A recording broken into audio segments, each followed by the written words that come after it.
En el nombre del Padre, del Hijo, del Espíritu Santo. Amén.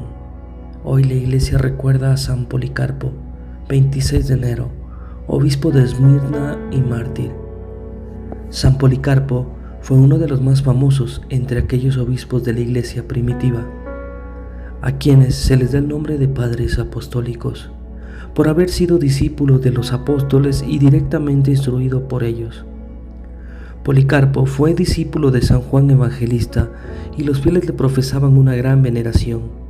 Entre sus muchos adictos, discípulos y seguidores se encontraban San Irineo y Papías. Cuando Florino, que había visitado con frecuencia a San Policarpo, empezó a profesar ciertas herejías, San Irineo le escribió: «Esto no era lo que enseñaban los obispos, nuestros predecesores. Yo te puedo mostrar el sitio en el que el bienaventurado Policarpo acostumbraba sentarse a predicar. Todavía recuerdo la gravedad de su porte, la santidad de su persona, la majestad de su rostro y de sus movimientos, así como sus santas exhortaciones al pueblo. Todavía me parece oírle contar cómo me había conversado con Juan y con muchos otros que vieron a Jesucristo, y repetí las palabras que había oído de ellos. Pues bien, puedo jurar ante Dios que si el santo obispo hubiese oído tus errores, se había tapado las orejas y habría exclamado, según su costumbre: Dios mío, ¿por qué me has hecho vivir hasta hoy para oír semejantes cosas? Y al punto habría oído del sitio en que se predicaba tal doctrina. La tradición cuenta que, habiéndose encontrado San Policarpo con Marción en las calles de Roma, el hereje le increpó, al ver que no parecía advertirle. ¿Qué, no me conoces? Sí, le respondió Policarpo, sé que eres el primogénito de Satanás. El santo obispo había heredado su aborrecimiento hacia los herejes de su gran maestro San Juan, quien salió huyendo de los baños al ver a Cerinto. San Policarpo besó las cadenas de San Ignacio cuando éste pasó por Esmirna, camino del martirio. Ignacio a su vez le recomendó que velara por su lejana iglesia de Antioquía y le pidió que escribiera en su nombre a las iglesias de Asia, a las que él no había podido escribir. San Policarpo escribió poco después a los filipenses una carta que se conserva todavía y que alaban mucho San Irineo, San Jerónimo, Eusebio y otros. Dicha carta, que en tiempos de San Jerónimo se leía públicamente en las iglesias, merece toda admiración por la excelencia de sus consejos y la claridad de su estilo.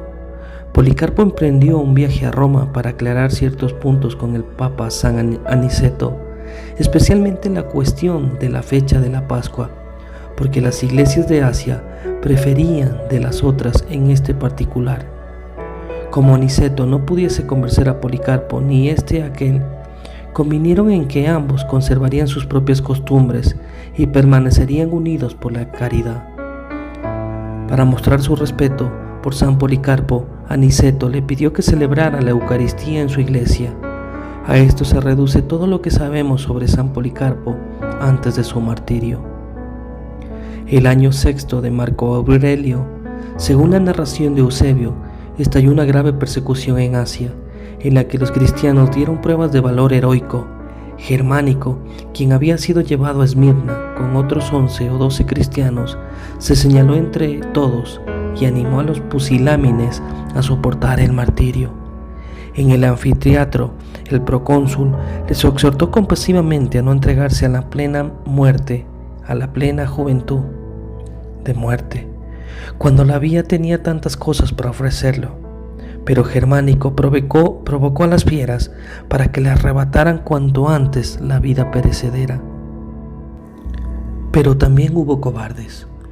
Un frigio llamado Quinto consintió en hacer sacrificios a los dioses antes de morir.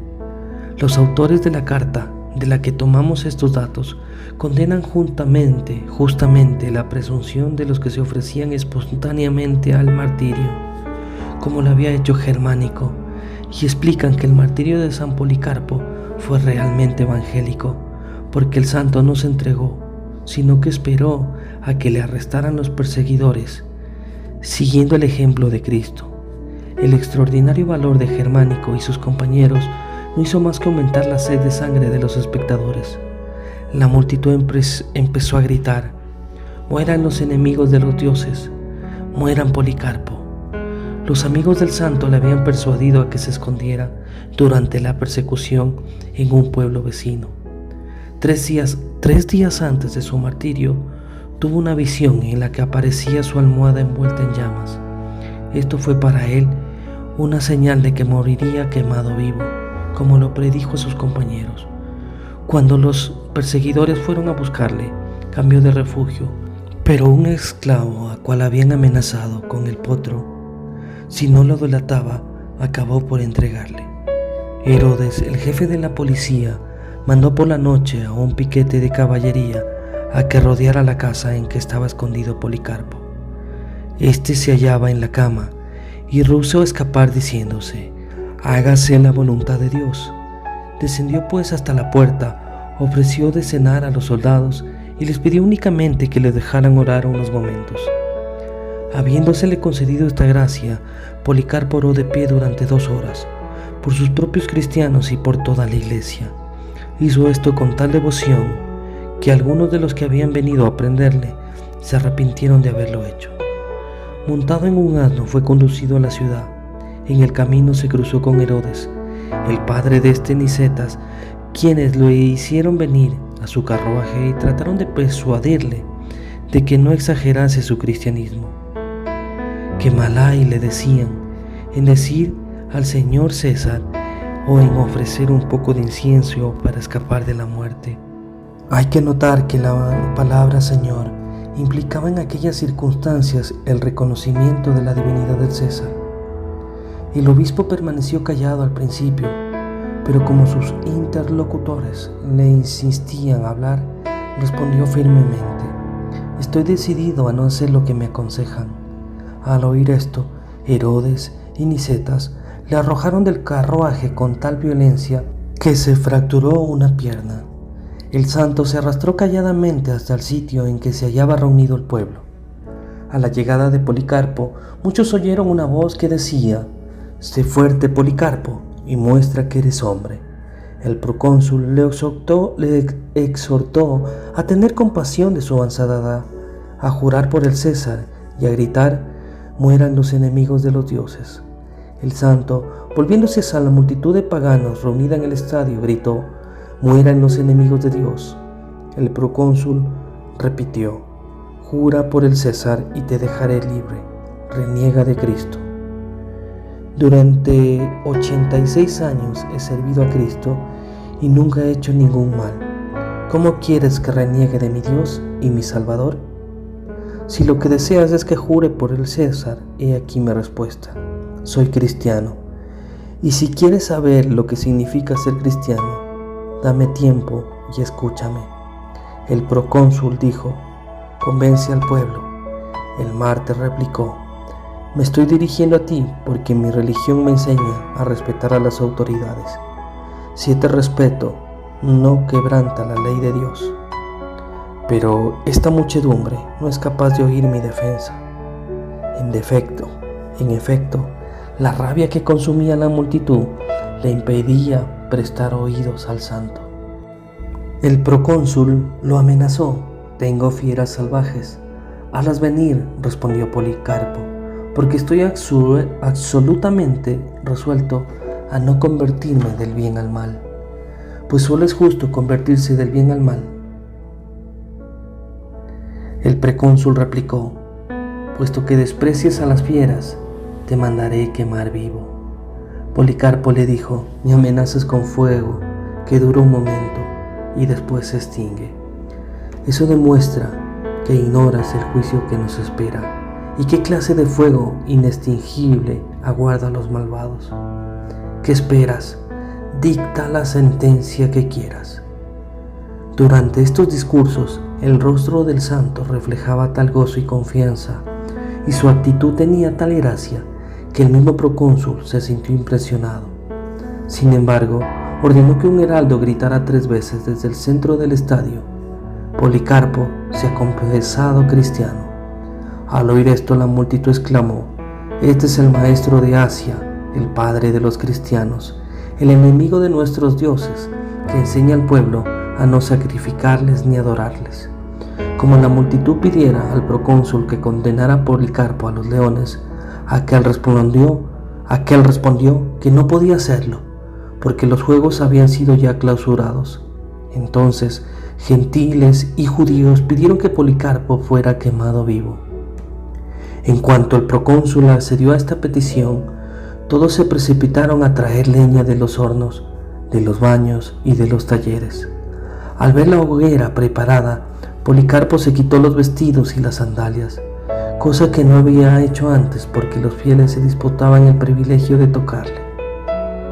Los verdugos querían atarle, pero él les dijo: «Permitidme morir así. Aquel que me da su gracia para soportar el fuego, me dará también para soportarla inmóvil». Los verdugos se contentaron pues con atarle las manos a la espalda. Levantando los ojos al cielo, Policarpo hizo la siguiente oración: «Señor Dios Todopoderoso, Padre de tu amado y bienaventurado Hijo, Jesucristo, por quien hemos venido en conocimiento de ti, Dios de los ángeles, de todas las fuerzas de la creación, de toda la familia de los justos que viven en tu presencia. Yo te bendigo porque has complacido en hacerme vivir estos momentos en que voy a ocupar un sitio entre tus mártires y a participar del cáliz de tu Cristo, antes de resucitar en alma y cuerpo para recibir la inmortalidad del Espíritu Santo. Concédeme que yo sea recibido hoy entre tus mártires y que el sacrificio que me has preparado, tú, Dios fiel y verdadero, te sea agradable. Yo te alabo y te bendigo y te glorifico por todo ello, por medio del sacerdote eterno, Jesucristo, tu Hijo amado, con quien a ti y al Espíritu Santo sea dada toda la gloria, ahora y siempre. Amén». No había acabado de decir la última palabra cuando la hoguera fue encendida. Pero he aquí que entonces aconteció un milagro ante nosotros, que fuimos preservados para dar testimonio de ello. Escriben los autores de esta carta. Las llamas, encorvándose como las velas de un navío, empujadas por el viento, rodearon suavemente el cuerpo del mártir, que entre ellas parecía no tanto un cuerpo devorado por el fuego, como un pan o un metal precioso en el horno, y un olor como de incienso perfumó el ambiente. Los verdugos recibieron el orden de atravesar a Policarpo con una lanza. Al hacerlo, brotó de su cuerpo una paloma y tal cantidad de sangre que la hoguera se apagó. Nicetas aconsejó al procónsul que no entregara el cuerpo a los cristianos, no fuera que éstos, abandonando al crucificado, adorasen a Policarpo. Los judíos habían sugerido esto a Nicetas, sin saber, dicen los autores de la carta, que nosotros no podemos abandonar a Jesucristo ni adorar a nadie más, porque a Él le adoramos como Hijo de Dios y a los mártires les amamos simplemente como discípulos e imitadores suyos, por el amor que muestran a su Rey y Maestro. Viendo la discusión provocadas por los judíos, el centurión redujo a cenizas el cuerpo del mártir. Más tarde, explicaron los autores de la carta, recogimos nosotros los huesos más preciosos que las más ricas joyas de oro, y los depositamos en un sitio donde Dios nos concedió reunirnos gozosamente para celebrar el nacimiento de este mártir. Esto escribieron los discípulos y testigos. Policarpo recibió el premio de sus trabajos a las 2 de la tarde del 23 de febrero de 155 o 166 u otro año. Dios te bendiga, un abrazo fuerte y recuerda que Cristo cuenta contigo.